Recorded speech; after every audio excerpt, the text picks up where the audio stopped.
Alright, so today we are going to replace our fuel injectors on a 94 XJ. These are the remans from K suspension, 4 ports.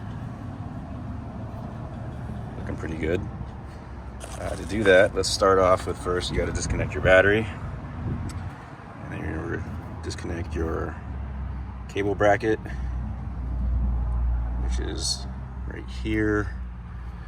And then there's another 10mm bolt right there. And you're also going to want to remove your throttle body air tube. Once you get all that taken off of, then you can start getting at the fuel rail. Alright, once you get your cable harness, air tube disconnected, it's a good idea to move around here. And you would leave any pressure in the gas cap. None. And then you come back to the front.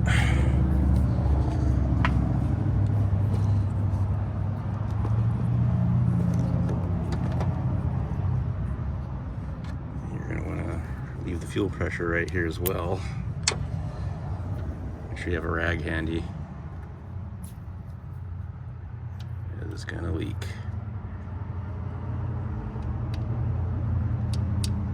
Alright, pressure is relieved. Now you can start removing the fuel rail after you take your fuel lines off as well. These ones are pretty easy. You can just pinch and slide them off. I think the newer model Jeeps, you're going to need a fuel line disconnect tool. But on a 94, everything is simple and crappy. One thing that would be really helpful to have in this would be like an O-ring pick, or even like a dental pick, because the fuel injectors have these little metal retaining clips that are kind of a pain in the ass to get off. If you don't have that tool, as usual, when you work on an XJ, you probably don't have everything you need at the time. So I'm just improvising and using a pointy knife end to get under this little white lip right here and then pop it off. And try not to damage them because you're going to need those to reuse later.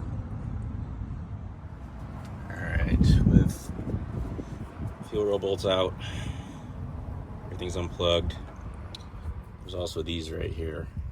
These are the little clips that go around the actual fuel injector. Make sure you remove those. It'll make everything a lot easier. In theory, you can give it a mighty tug, which I've already done. Not all of them will come out easily, but there's the old ones.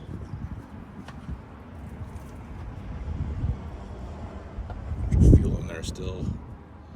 Old ones are pretty crappy.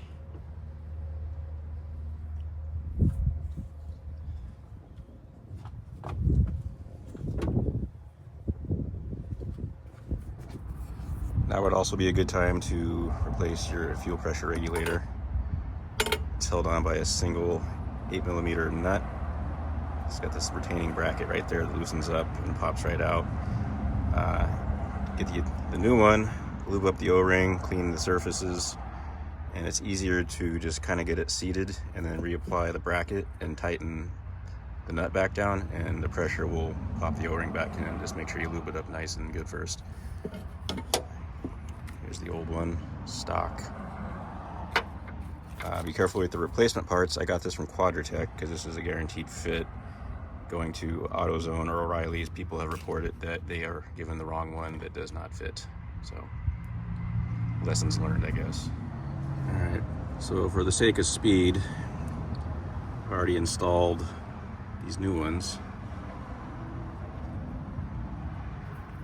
And this is the last one. So you're going to take your fuel rail, and there's an O-ring right there. You can see that you should apply a little bit of lubricant to.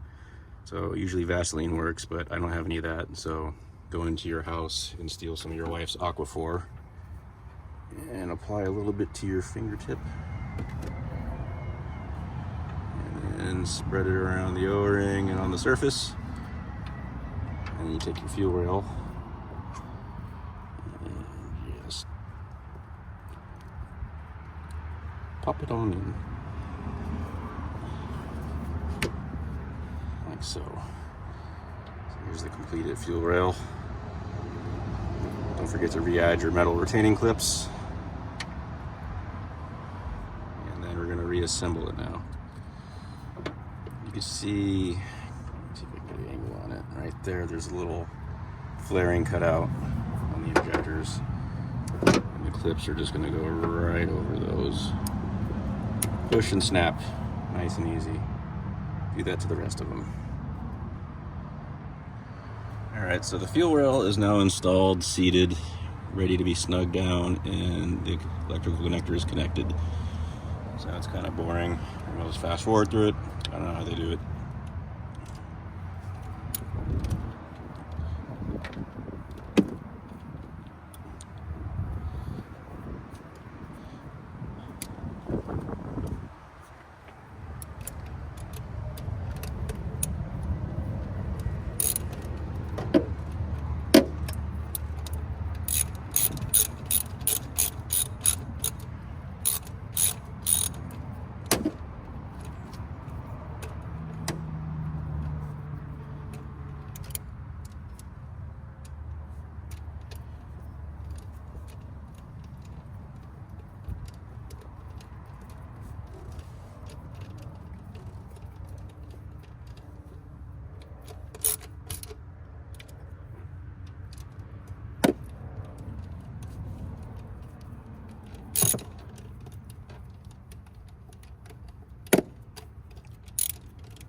Done.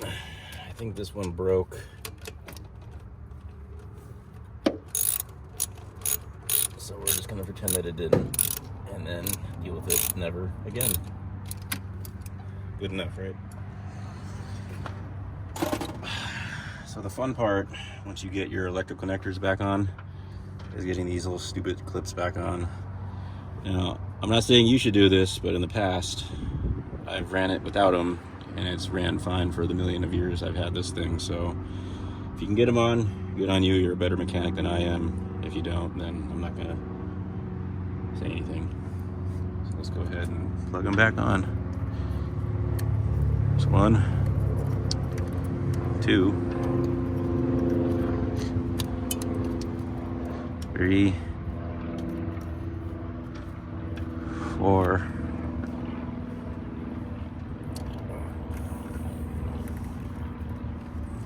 5,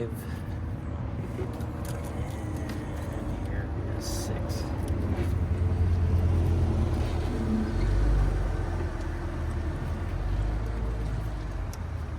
This one might be a problem though.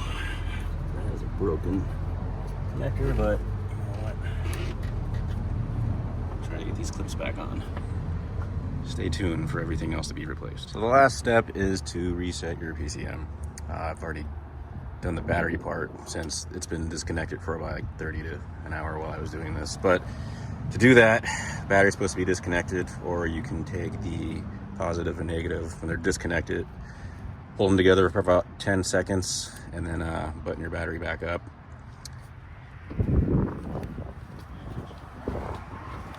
Around into your Chariot. And you're going to turn the key into the on position, not fully on. You're going to cycle your headlights on, cycle them off, turn it back into the off position. You reset your PCM. And now we can start the car. So here's the moment of truth.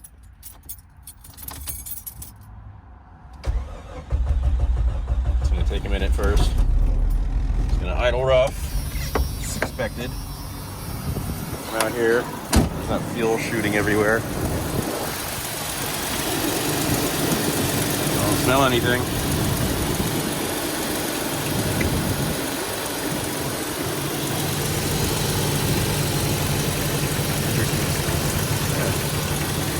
See fuel shooting out. All the injectors.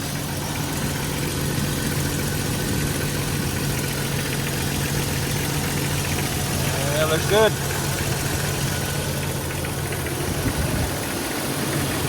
All right. Mission accomplished. Thank you, K Suspension.